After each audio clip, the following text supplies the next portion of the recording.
دو دلوں کی داستان قسط نمبر 58۔ جب مہابیر اور ماہر وہاں پہنچے تو وہ ایک ویرانہ تھا۔ کئی سالوں سے بند پڑی کوئی فیکٹری تھی۔ بھائی صفا کا یہاں کیا کام؟ وہ یہاں کیوں آئے گی بھلا؟ ماہر نے پوچھا تو ایم کے نے مجاہد کو اشارہ کیا کہ وہ اطراف میں دیکھے تاکہ کوئی خطرہ نہ ہو۔ ماہر صبر رکھو بیٹا، آ گئے ہیں نا ہم، یہاں پتہ چل جائے گا، ایم کے اپنا منہ رومال سے ڈھکتے بولا۔ اچانک ہی انہیں کسی چیز کی ٹوٹنے کی آواز آئی تھی۔ ماہر فوراً بھاگتے ہوئے دروازے کو دھکا مارتے اندر داخل ہوا، جہاں سامنے ہی فیصل صفا کی قمیض دبوچے کھڑا تھا، جبکہ اس کے ہاتھ میں ٹوٹا ہوا کانچ تھا جو اس نے صفا کی گردن پر رکھا ہوا تھا۔ وہ جان گیا تھا کہ اب اس کا بچنا ممکن نہیں، لیکن پھر بھی وہ صفا کو مرا بنا کر اپنی قسمت آزمانا چاہتا تھا۔ جبکہ سامنے ماہر کو دیکھ کر صفا پھوٹ پھوٹ کر رو دی تھی۔ صفا کو اس حالت میں دیکھ کر ماہر ایک دفعہ لڑکھڑایا تھا، خبردار جو ایک بھی قدم آگے بڑھایا ماہر خان، ورنہ تمہاری جان سے پیاری بیوی کو مار دوں گا۔ وہ صفا کی گردن پر کانچ کا دباؤ بڑھاتے بولا، لیکن ماہر نے بنا اس کی باتوں کو سنے اپنے قدم اس کی طرف بڑھائے۔ تو اب ہاتھ تو لگا کر دکھا، پھر دیکھتا ہوں کہ تو واقعی میں ایک باپ کی اولاد ہے یا پھر ناجائز نامرد۔ میری مردانگی ابھی تیری بیوی دیکھ لیتی اگر تو تھوڑی دیر بعد آتا تو، وہ پاگل پن سے ہنستے بولا، جبکہ اس کی بات سن کر ماہر کا خون کھول اٹھا تھا۔ جبکہ یہ بات پیچھے سے آتے مہابیر اور مجاہد نے بھی سنی تو اپنا کنٹرول کھو بیٹھے تھے۔ وہ ایک تھا اور یہ تین، وہ کہاں ان کا مقابلہ کر سکتا تھا، لیکن صفا کی وجہ سے وہ ابھی تک بچا ہوا تھا۔ اس سے پہلے کہ وہ صفا کو کوئی نقصان پہنچاتا، مہابیر نے جھٹ سے اسے پیچھے کی طرف سے اس کی گردن کو قابو کیا تھا، جبکہ مجاہد نے اس کے کانچ والے ہاتھ کو پکڑا تھا۔ مہابیر نے فوراً صفا کو وہاں سے کھینچتے اپنے سینے میں چھپایا تھا۔ تیری اتنی ہمت کہ تو نے میری عزت کی طرف آنکھ اٹھا کر دیکھا۔ مہابیر اسے بالوں سے گھماتے اس کا چہرہ اپنی طرف کرتے اس کے منہ پر کئی تھپڑ مار چکا تھا۔ ماہر صفا کو لے کر جاؤ یہاں سے۔ مہابیر صفا کی حالت دیکھتے بولا، نہیں بھائی، آج نہیں، آج آپ مجھے نہیں روکیں گے۔ اس نے میری صفا کو ہاتھ بھی کیسے لگایا، اسے میں نہیں چھوڑوں گا۔ آج نہیں بھائی، آج تو بالکل بھی نہیں۔ ماہر کا بس نہ چلا کہ وہ اس کے ابھی کڑے کڑے ٹکڑے کر دیتا۔ اس کو کسی بھی حالت میں پیچھے نہ ہٹتا دیکھ کر مہابیر نے عدمرے فیصل کو مجاہد کے حوالے کیا تھا اور خود صفا کی طرف بڑھا، جو ماہر کو دبوچے زاروں زار رو رہی تھی۔ صفا میرا بیٹا، ایسے نہیں روتے بچے، ہم آ گئے تھے نا، کچھ نہیں ہوا۔ وہ اسے ماہر سے الگ کرتے اپنے سینے سے لگاتے بولا، جبکہ ماہر باہر کی طرف نکل گیا تھا، کیونکہ وہ آج اس فیصل کو یہیں زندہ گاڑنے والا تھا۔ وہ صفا کے چہرے پر زخم دیکھ چکا تھا، اب تو فیصل کو کوئی نہیں بچا سکتا تھا۔ مہابیر نے بھی اسی لیے مجاہد کو اسے باہر لے جانے کا کہا تھا، تاکہ اس کا حال جو بھی ہو وہ صفا کے سامنے نہ ہو، ورنہ وہ ماہر کا وہ روپ کبھی بھلا نہ پاتی۔ چوہان کی لاش کی حالت ابھی تک مہابیر بھولا نہیں تھا۔ بھائی وہ بہت گندا شخص ہے، بھائی اس کو چھوڑنا مت، اس نے میرے چہرے پر بہت تھپڑ مارے اور میرے بال بھی کھینچے تھے زور سے، وہ روتے ہوئے بولی تو مہابیر نے اسے زور سے سینے میں چھپایا۔ بس اب رونا نہیں ہے، بس چپ، کچھ نہیں ہوا۔ وہ اسے سینے سے لگائے اسے دلاسا دے رہا تھا۔ دوسری طرف ماہر باہر آیا تو سامنے ہی مجاہد فیصل کو ایک درخت سے باندھے ماہر کا ویٹ کر رہا تھا۔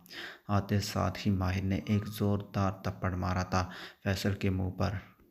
تو جانتا نہیں ہے کہ تو نے کس کو ہاتھ لگایا ہے، اب تجھے پتہ چلے گا خاندان کی عزت کو دیکھنے والوں کا کیا انجام ہوتا ہے۔ مجاہد، جی سر۔ وہ فوراً آگے بڑھا، بھائی کا چاقو چاہیے مجھے۔ وہ ہاتھ اس کے سامنے کرتے بولا تو مجاہد نے فوراً چاقو اس کے حوالے کیا۔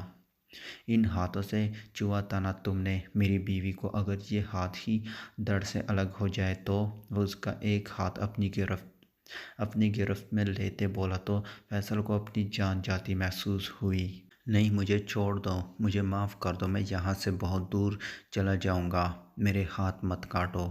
وہ بے بسی سے اپنا ہاتھ اس کے ہاتھوں سے نکالنے لگا جب ماہر نے ایک ہی وار میں اس کا ہاتھ اس کے دڑ سے الگ کرتے پھینک دیا، چیخوں جبکہ اس کی چیخوں کو روکنے کے لیے مجاہد نے فوراً آگے بڑھتے اس کے منہ پر اپنا ہاتھ رکھا، کیونکہ ویران سنسان جگہ پر اس کی آواز بہت دور تک جاتی اور صفا بھی یہی تھی، تو وہ نہیں چاہتے تھے وہ اور خوف زدہ ہو۔ ماہر نے اس کا دوسرا ہاتھ بھی کاٹ دیا تھا۔ انہی آنکھوں سے دیکھا تھا نا تو نے میرے نور کو، اب دیکھ تیری آنکھوں سے وہ نور ہی چھین لوں گا میں، لیکن پہلے ایک بات تو بتا، تو نے صفا کو کڈنیپ کیوں کیا؟ کیا غلطی تھی اس کی؟ میں تمہاری ایک اسٹوڈنٹ کومل کا بوائے فرینڈ تھا، تم نے اور تمہارے اس بھائی نے اس کے ساتھ بہت غلط کیا، میں بس اس کا بدلہ لینا چاہتا تھا، وہ بم شکل بولا۔ اوہ، تو تم اس کومل کے عاشق ہو؟ واؤ یار، تم تو پکے عاشق نکلے، ایسا ہی ہونا چاہیے۔ ایک عاشق کو اپنے محبوب کے لیے اتنا ہی پاگل ہونا چاہیے، لیکن تو نے بہت بڑی غلطی کر دی کہ تو نے میرے محبوب کو چوٹ پہنچائی، اور تو جس لڑکی کا بدلہ لینے آیا ہے نا، وہ کوئی اچھی لڑکی نہیں تھی، اس کے بہت سو کے ساتھ افیئر تھے، کئی لوگوں کے ساتھ وہ بیڈ تک شیئر کر چکی تھی، امیر لڑکا جہاں بھی دیکھتی اس کے پیچھے پڑ جاتی تھی۔ اس نے مجھے چوٹ پہنچائی، میری صفا کو مجھ سے دور کر دیا، اتنے دن میں اس سے دور رہا، کتنی تکلیف میں تھے ہم دونوں، اس کا اندازہ تم کبھی نہیں لگا سکتے۔ لیکن ہمارے برے دن اب گزر گئے، اب تمہاری باری، لیکن چلو تم پر ایک احسان کر دیتا ہوں، تمہیں ایک ہی بار میں مار دوں گا، تمہیں زیادہ تکلیف میں نہیں رہنے دوں گا، لیکن ماروں گا تو تڑپا تڑپا کر۔ وہ چاقو کی نوک اس کی آنکھ کے قریب رکھتے بولا تو فیصل کو یوں لگا جیسے موت سے پہلے موت سامنے آ گئی ہو۔ چاقو کی نوک کو ماہر نے اس کی آنکھ میں زور سے دبایا، ایسے کہ اس کی آنکھ ساری کی ساری باہر نکل آئی تھی، لیکن افسوس کہ وہ بیچارہ چیخ چلا بھی نہیں سکتا تھا۔ اسی طرح اس کی دوسری آنکھ بھی باہر نکالی تھی اس نے۔ وہ اس وقت مجاہد کو کوئی اور ہی ماہر لگا تھا، ایک جنون تھا اس کی آنکھوں میں، ایک آخری وار ماہر نے اس کے دل پر کیا تھا، لیکن وہ صرف ایک ہی وار میں نہیں رکا تھا، اسے لگاتار چاقو مارتا رہا، جبکہ فیصل کب کا مر چکا تھا، لیکن ماہر کا غصہ ٹھنڈا ہونے کو نہیں آ رہا تھا۔ سر، وہ مر چکا ہے، پلیز کنٹرول کرے۔ مجاہد نے اسے پیچھے سے پکڑتے فیصل سے دور کیا تھا، جس کی ماہر نے بوٹی بوٹی کر دی تھی۔ چھوڑو مجھے مجاہد، آج اسے نہیں چھوڑوں گا میں، اس کی ہمت بھی کیسے ہوئی میری صفا کو ہاتھ لگانے کی، اس کے ٹکڑے ٹکڑے کر دوں گا میں۔ وہ اس کی باہوں سے بری طرح مچلتے بولا، سر وہ کب کا مر چکا ہے، چلے صفا میڈم آپ کا ویٹ کر رہی ہوگی۔ صفا کا نام آتے ہی وہ ایک دم سے تھم گیا تھا۔ مجاہد نے جان بوجھ کر صفا کا نام لیا تھا، جانتا تھا کہ وہ نام ہی اس پھرے شیر کو قابو کرنے کے لیے کافی ہے، اور ہوا بھی یہی تھا۔ کہاں ہے وہ چاقو اس کی طرف پھینکتے بولا۔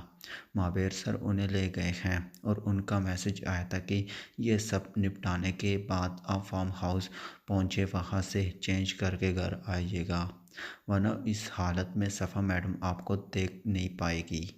مجاہد نے اسے مابیر کا میسج دیا تو وہ بنا دیری کیے وہاں سے چلا گیا، جبکہ لاش کا بندوبست اب مجاہد نے کرنا تھا۔ آج مروہ کو دیکھنے ہمدانی صاحب اور ان کی فیملی آ رہی تھی، گھر میں ان کے شایان شام تیاریاں شروع تھی، جبکہ مروہ کو تو ایسا لگ رہا تھا کہ اب جان نکلے گی کب۔ وہ کئی بار ایم کے کو کال میسج کر چکی تھی، لیکن اس کا آج تک کوئی رپلائی نہیں آیا تھا۔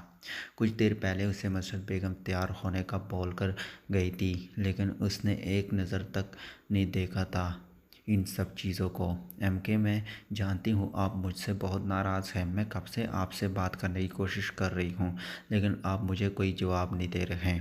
مجھے آپ کو ایک بہت ضروری بات بتانی ہے۔ آج بابا کے دوست آ رہے ہیں اپنی فیملی کے ساتھ مجھے دیکھنے، انہیں میں اپنے بیٹے کے لیے پسند آئی، مجھے لگتا ہے کہ سب کو وہ رشتہ منظور ہے لیکن مجھے نہیں ہے۔ آپ پلیز آ جائیں، مجھے آپ سے شادی کرنی ہے، پلیز کچھ کریں، مجھے نہیں کرنی اس ارحم دورانی سے شادی۔ وہ اسے وائس میسج بھیج کر موبائل بیڈ پر پھینکتی رو دی۔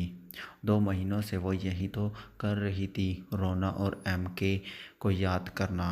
وہ گھر پہنچے تو ماہر اس کے کمرے سے باہر آتا دکھائی دیا۔ بھائی صفا کہاں ہے؟ روم میں ہے ماہر، بہت ڈری ہوئی ہے۔ میں لاکھ تسلی دوں لیکن اسے صرف تم ہی سنبھال سکتے ہو۔ اندر ڈاکٹر بھی ہے، ایک دفعہ وہ زخم دیکھ لے گی تو تسلی ہو جائے گی، ماہر نے کہا تو وہ سر ہلاتے ہوئے اپنے کمرے کی طرف بڑھ گیا۔ وہ کمرے میں آیا تو سامنے ہی وہ نٹھال سی بیڈ پر بیٹھی تھی، جبکہ ڈاکٹر نے اس کی ڈریسنگ کر دی تھی۔ کچھ میڈیسن دیتے اور ریسٹ کرنے کا بولتی ڈاکٹر کمرے سے نکل گئی۔ وہ چلتا ہوا اس کے سامنے آ بیٹھا، نظریں اس کے پٹے ہونٹ پر تھی، جبکہ صفا کی نظریں اس کے پریشان چہرے پر۔ وہ جانتی تھی ماہر مرنے والا ہو گیا تھا اور اسے اس بات کا پورا یقین تھا کہ فیصل کو اس نے زندہ تو ہرگز نہیں چھوڑا ہوگا۔ جس چیز کو وہ خود احتیاط اور پیار سے چھوتا تھا، اس چیز کو اس فیصل نے کتنی بری طرح سے توڑ دیا تھا۔ بے ساختہ آگے بڑھ کر اس نے صفا کے ہونٹوں کو اپنی گرفت میں لیا تھا۔ صفا نے اس کے کالر پکڑتے سکون سے آنکھیں موند لی تھی۔ یہی سکون تو وہ مس کر رہی تھی، اصل سکون ہی اس کا یہی تھا، کوئی بھلا لاکھ چاہے دلاسے دیتا۔ اس کی سانسوں کو خود میں الجھائے وہ اس کی سانسیں اس پر تنگ کر گیا۔ ہوش تو اسے تب آیا جب صفا نے اسے کالر سے پکڑ کر جھٹکا دیا۔ اس کے ہونٹوں کو چھوڑتے اس نے اسے سینے میں پھینچ لیا تھا، جبکہ سانس دونوں کا پھول چکا تھا۔ تمہیں اس حالت میں دیکھ کر میں بہت ڈر گیا تھا صفا، میری جان نکل گئی تھی، وہ اس کا سر چومتے بولا۔ مجھے کیسے کچھ ہو سکتا تھا ماہر، جبکہ میں جانتی ہوں اللہ نے آپ کو میرا محافظ بنایا ہے۔ پریشان مت ہو، میں ٹھیک ہوں، وہ اس کا چہرہ ہاتھوں میں لیتے بولی۔ بولو مت میری جان، درد ہوگا، وہ اس کے ہونٹ پر ہلکے سے ہاتھ پھیرتے بولا۔ نہیں ہوگا، آپ ہیں جو صحیح میرے پاس، اب کوئی درد نہیں، کوئی خوف نہیں مجھے۔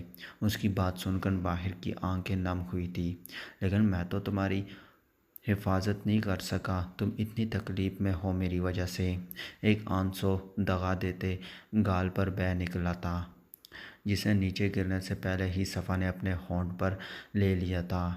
اس میں آپ کا کوئی قصور نہیں ہے ماہر، یہ تکلیف میرے حصے میں آنی ہی تھی، اسے کوئی روک نہیں سکتا تھا، خود کو الزام دینا بند کریں، وہ اس کا چہرہ اپنی طرف موڑتے بولی۔ لیکن اس سے پہلے کہ وہ بات مکمل کرتا، صفا آگے بڑھ کر اس کی گود میں بیٹھتے اس کی بات کو اس کے ہونٹوں پر روک گئی۔